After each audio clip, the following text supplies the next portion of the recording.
Hello guys, welcome to our YouTube channel Medico Gyan. I hope everyone is taking care of themselves in this COVID time. Please subscribe our channel if not done already and press the bell icon button to receive further notification.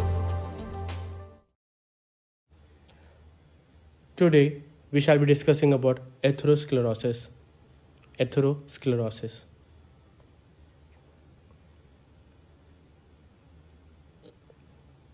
So, what is atherosclerosis? Atherosclerosis is one of the most common concern in the today's world, in the modern world. There are certain markers of atherosclerosis, which means if these are elevated, the patient is prone for atherosclerosis. The first marker is hsCRP, high sensitive C-reactive protein. High sensitive C-reactive protein is the first marker of atherosclerosis in the blood vessel, and it is a predictor for future MI also. If hsCRP levels are elevated, it means the patient is prone of having future myocardial infarction. High sensitive C-reactive protein is the first marker of atherosclerosis. The second is apolipoprotein A and apolipoprotein B ratio. Apo A and Apo B ratio.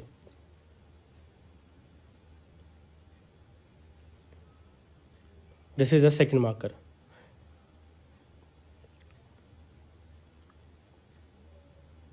If the ratios increase, it is also a marker of coronary vascular accident, CVA. So first is hsCRP, the second is apolipoprotein A and apolipoprotein B ratio, the third is total cholesterol upon HDL ratio.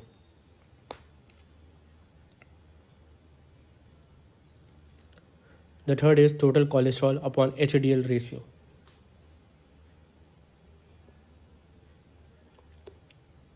If the ratio increases, the risk also increases.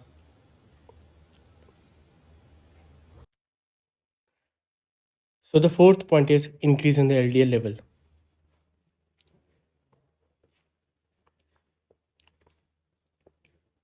The fourth point is raise LDL level.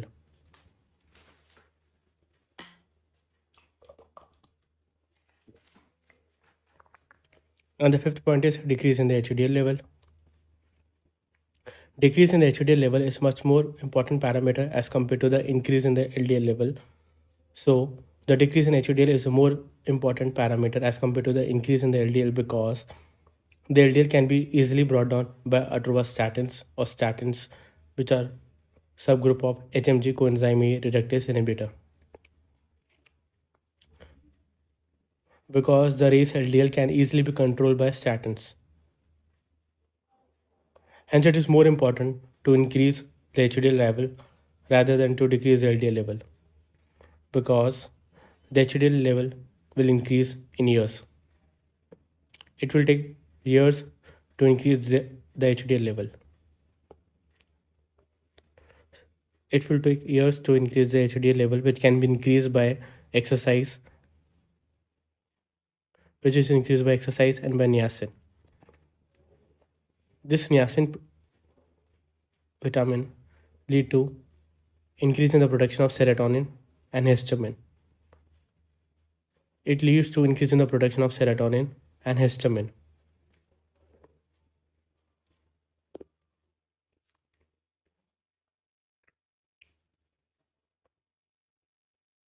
This serotonin causes secretory diarrheas and histamine causes pruritus and flushing and bronchospasm. It causes pruritus, flushing and bronchospasm. So the HDL level can be increased by exercise and by niacin. The niacin will lead to increase in the production of serotonin and histamine. The serotonin will cause secretory diarrheas and histamine will cause pruritus, flushing and bronchospasm. So we have studied the 5 markers for atherosclerosis till now. The risk of atherosclerosis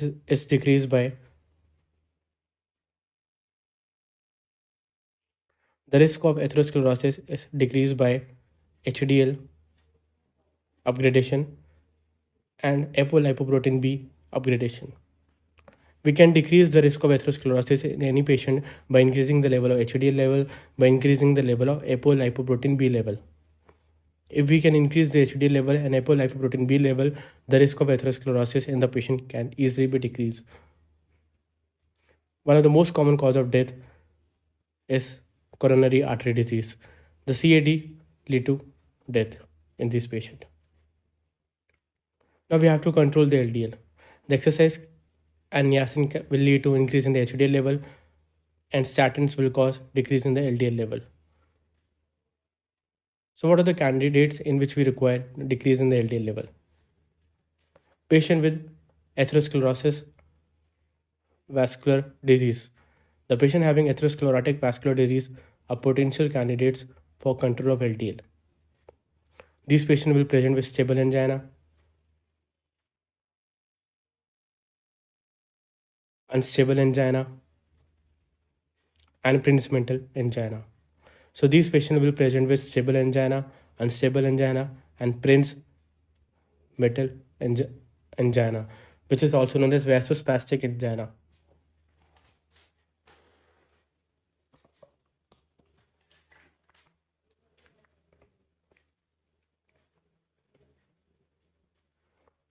The second is individual with age between 40 to 75 years of age, having history of diabetes and having history of CKD. In this patient also, we require strict monitoring of LDL. And the third one is more than 21 year of age with LDL more than 190 milligram per deciliter. With LDL more than 190 milligram per deciliter.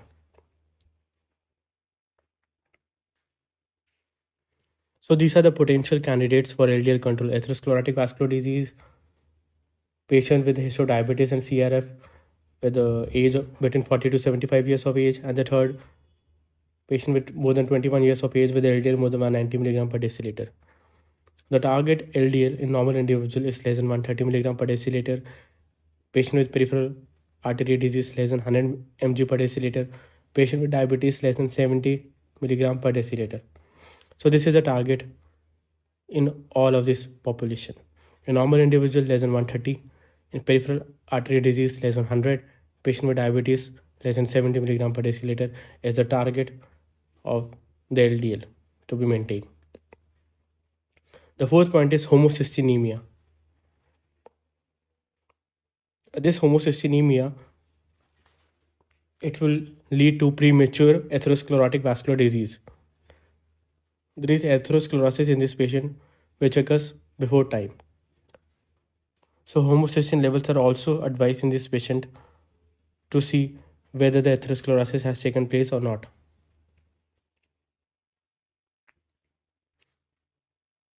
Homocystinemia is an autosomal recessive disorder in which there is protein defect or enzymatic defect leading to sticky blood or thrombosis. It is an autosomal recessive disorder leading to premature atherosclerotic vascular disease. And this, the blood is sticky and thrombus is also present.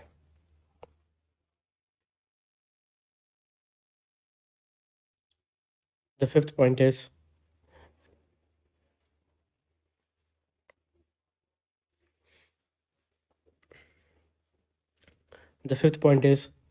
patient with history of coronary artery disease, MI, or sudden death. Patient with stroke.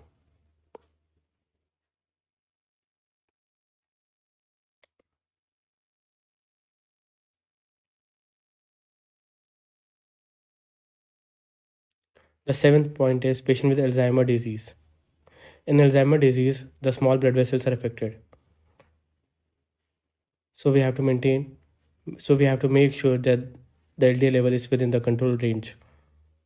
The target is maintained. So in Alzheimer's disease, small blood vessels are involved.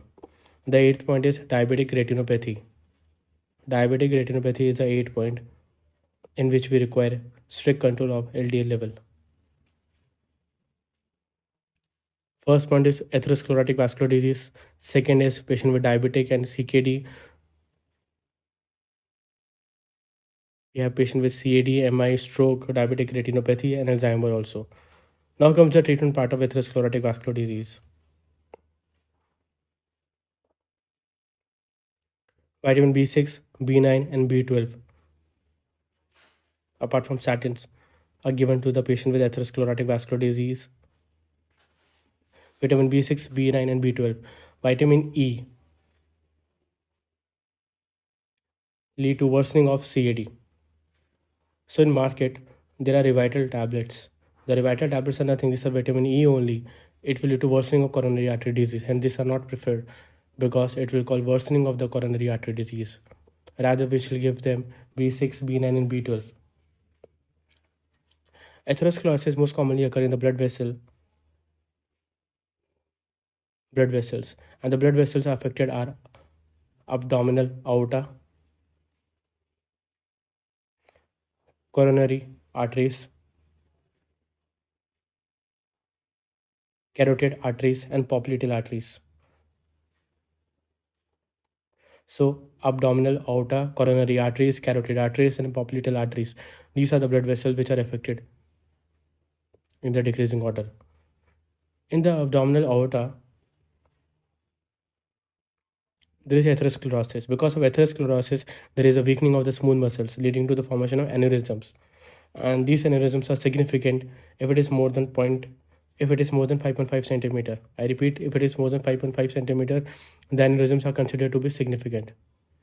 So these are significant aneurysm which is more than 5.5 centimeter. Why these are significant? These are significant because it can rupture and lead to death. There is increase in the risk of spontaneous rupture, leading to the increase in the risk of death in this patient. Those aneurysms which are more than 5.5 centimeter, they can rupture and there is increase in the risk of death. In coronary blood vessels, when there is atherosclerosis, it leads to chronic stable angina. It leads to chronic stable angina.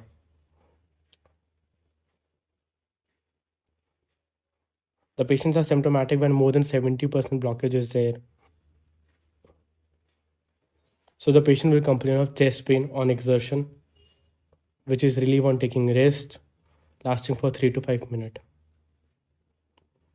The patient will complain of chest pain on exertion, lasting for 3 to 5 minutes, which is relief on taking the rest.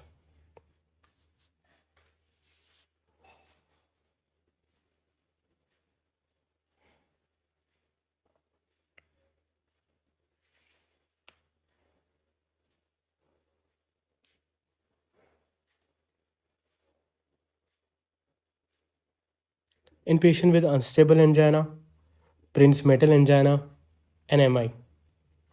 Patient with unstable angina, Prinzmetal angina, and myocardial infarction.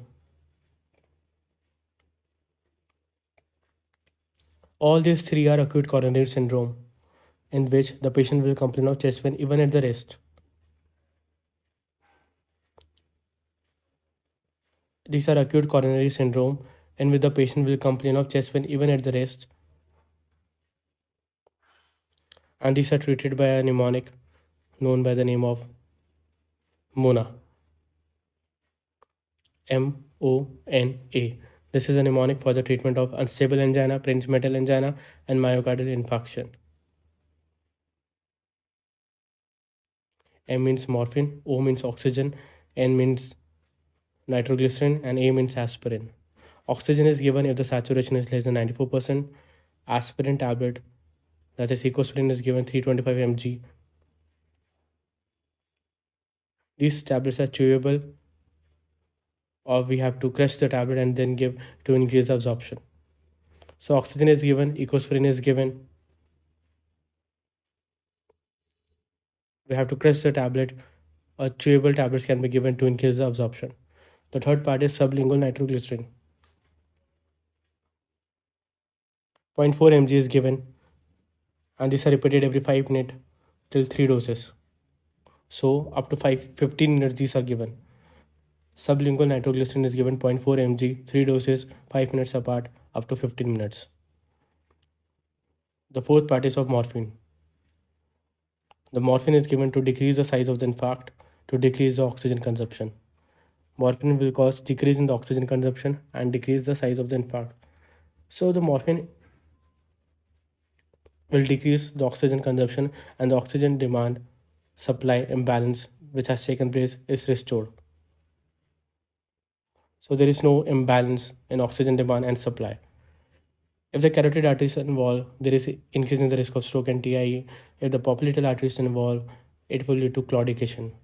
The patient will complain of pain while walking, and the patient has to take rest because of the intermittent claudication.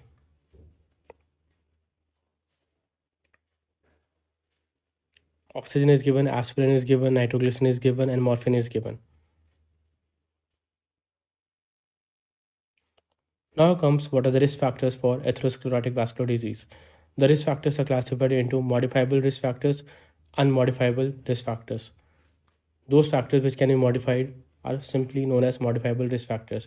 Diabetic, hypertension, patient with lipid disorders, patient with centripetal obesities, patient with homocysteinemias, patient with homocysteinemias. These are modifiable risk factors. We can modify them. The diabetes, hypertension, lipid disorders, centripetal obesities, and homocysteinemias can be modified. It can be corrected by doing certain dietary modification, lifestyle modification.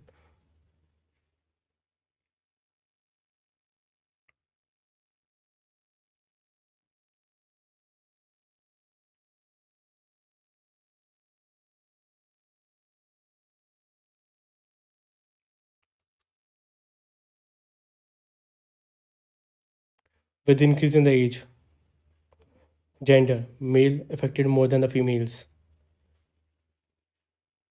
But in the postmenopausal, males and females are equally affected.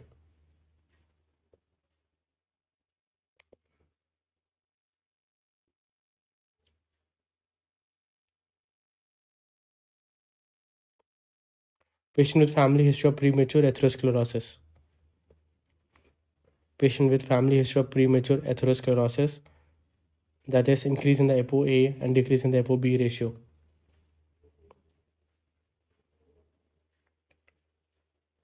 Apolipoprotein A part will increase and apolipoprotein B part will decrease. So the ratio will increase.